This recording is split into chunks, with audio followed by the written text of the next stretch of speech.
તો જય માતાજી મિત્રો, આજના નવા જ વિડીયોની અંદર તમારા બધાનું સ્વાગત છે। અને ખરેખર પશુપાલક મિત્રો,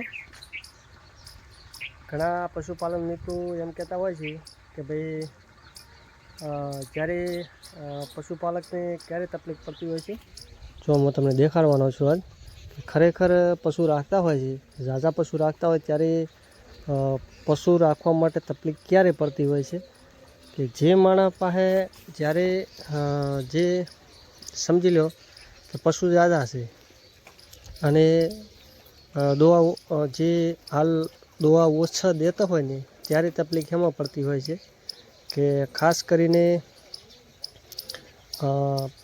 પગાર ઓછો આવતો હોય અને પશુઓમાં સાર ખાવાવાળા ઝાઝા હોય ત્યારે તકલીફ ક્યારે પડતી હોય છે કે ભાઈ સાર ખૂટી ગઈ હોય, સાર સૂકો કોઈ પણ ચારો હોય નહીં અને લીલી ઘાસ ઉપર પશુ રાખતા હોય ત્યારે તકલીફ ખાસ પડતી હોય છે। એટલે પશુપાલક મિત્રો, હવેથી આપણે સમજી લેવાનું છે કે સારી નસલની જર્સી ગાય છે, શંકર ગાયું છે, સારી નસલની રાખવાની જરૂર છે। કારણ કે જ્યારે પશુ સમજી લો કે દૂધ ઓછું આપતું હોય તો આપણને સારમાં છે, ખાણમાં છે, બધે તકલીફ થતી હોય છે। અને ખાસ કરીને તો શું હોય છે કે અમુકને પશુ હોય ઝાઝા, સમજી લો કે 10-15 પશુ હોય ત્યારે આપણે પૂછે કે ભાઈ કેટલા તમારે પશુ હાલ દોવા દે છે, કેટલું દૂધ જાય છે, તો કે અમારે ભાઈ હાલ 2 ગાયો દોવા દે છે અને 20 લીટર કે 15 લીટર દૂધ જાતું હોય છે।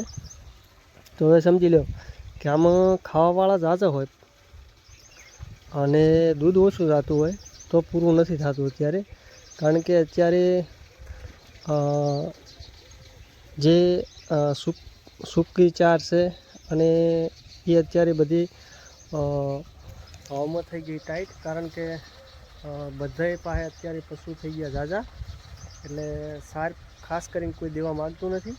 તો પશુપાલક મિત્રો, ખરેખર તમારે પણ પશુ રાખવા હોય તો સારી બ્રીડથી તમે ચાલુ કરજો। કારણ કે પશુ સારા હોવા જોઈએ, ક્વોલિટી હોવા જોઈએ અને ઝાઝું દૂધ આપીને એવા પશુ રખો પછી દૂધ તમને 3 થી 4 લીટર ગાયો દૂધ દેતી હોય એ તમારે ઘાસચારામાં મોંઘી પડતી હોય, એમાં પાછળ કાંઈ વધે કરે કાંઈ નહીં।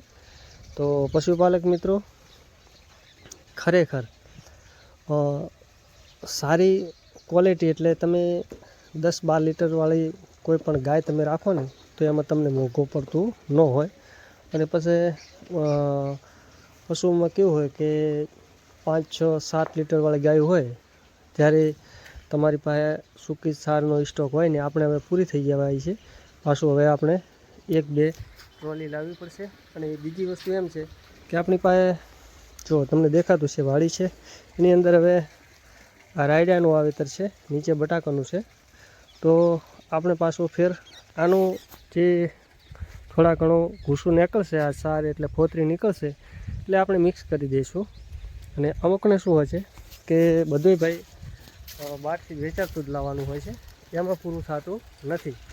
તો સારી ક્વોલિટી રાખો તો 100% આની અંદર વ્યવસ્થિત તમને તમારો પગાર સારો વધશે અને સારા પશુ હશે અને સારી વાસરડીઓ હશે તો પણ તમને આમાં સારું, કારણ કે નુકસાન ઓછું થાય, નફો વધારે થાય। જો આપણે હવે આટલો ઘાસચારો વાવેલો છે, ઝાઝો છે ને, અને રાયડું આપણે આવી ગયું છે કમ્પ્લીટ, બટાકા બીજા કાઢવા માટે તૈયાર થઈ ગયા છે। તો પશુપાલક મિત્રો, આજના વિડીયોની અંદર આટલું જ હતું, ફરી મળીશું નવા વિડીયો સાથે।